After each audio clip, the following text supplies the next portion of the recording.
ودنيتي فيها إلا صلاتي ما أخليها هي حياتي دنيتي فيها إلا صلاتي ما أخليها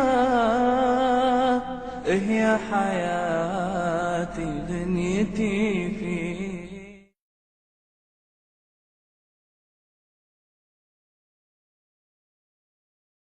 بسم الله الرحمن الرحيم. ومركله يحلقدهني كصاب سنة تعليم كيفية الصلاة النبي صلى الله عليه وسلم إنه برانو اسبرنو كلا فايديسنو كيفية يقاب كإلهيت صلاة حبيبك محمد صلى الله عليه وسلم إنه كشد القادنا أما طبقنا وراهدي ورسولك صلى الله عليه وسلم صلوا كما رأيتموني أصلي أتكد السيدات واركتين أنا قلت كني وحن كصورني السجود iyo ahmiyada ay leedahay iyo kayfiyadeed qofku markuu sujuudi uu dhameeyo labadii sujuudood iyo fadhigu dhaxeeyay halkaas waxa inoogu dhamaatay hal ragcad deeto qofku wuxuu istaagayaa ragcadii labaad deeto inta aanu qofku istaagin wuxuu la imanayaa markuu sujuudi labaad ka soo kaco fadhi la yiraahdo jalsatul istiraaha oo kala saarasa sujuudi iyo qiyaamkii jalsadan ama fadhigan yar hakadka ma aha fadhi dheer oo qofku ku nigaanayo laakiin waa fadhi intuu soo fadhiistay isla markaaba uu kacayo fadhigan wuxuu caan ku yahay fuqaada dhexdeeda jalsatu al-istiraaha fadhiga yar raaxaysiga aha fadhigani wuxuu ka mid yahay sunnayaasha ay leedahay salaadaheenu ee qofku mudan inuu qofku la yimaado deeto qofku markuu fadhiga la yimaado toos buu kacaya isagoo u istaagay ragcadii labaad inuu la yimaado xaaladan markuu qofku ku jiro ee ragcadda labaad u kaco waxaanu halka ku dhameystirnay ka soo waranka xalqadihii dhowrka ahaa aynu ka soo waramanay ragcad dhameystiran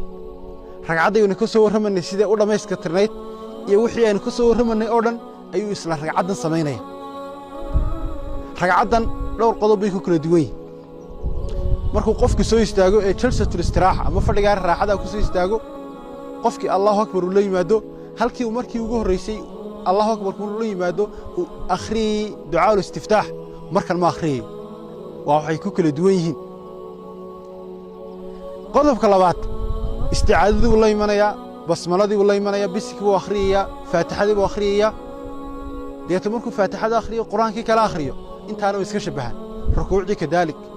سجودي كذلك أحكام تحصلنا قذف كلنا نصر رعاء إن دورنا إن نستجار يستجور شرحنا وحوي هاي التحياتك markaasi guud waxaan leenahay ragcadii koobaad sidii kala dhigdhigneed ay noo soo sharaxnay iyo wixii qofka laga rabay inuu sameeyo la yimaado ragcadana uu la imanaya oo uu sameeynaya idan waxay ku kala duwan yihiin waa taxiyaadkan wuxuu noqonayaa marka laga reebo salaada fajrka ama salaada subax ragcadaha salaadaha kale wuxuu noqonayaa at-tashahhud al-awwal at-tahiyaadkii koobaad waxaynu tagi doonaa at-tashahhud al-akhir at-tahiyaadkii dambe marka inahaas binu ku soo gabagabeynaa subhanakallahumma hamdik ashhadu an la ilaha illa anta astaghfiruka wa atubu ilayk wa jazakumullahu khayr.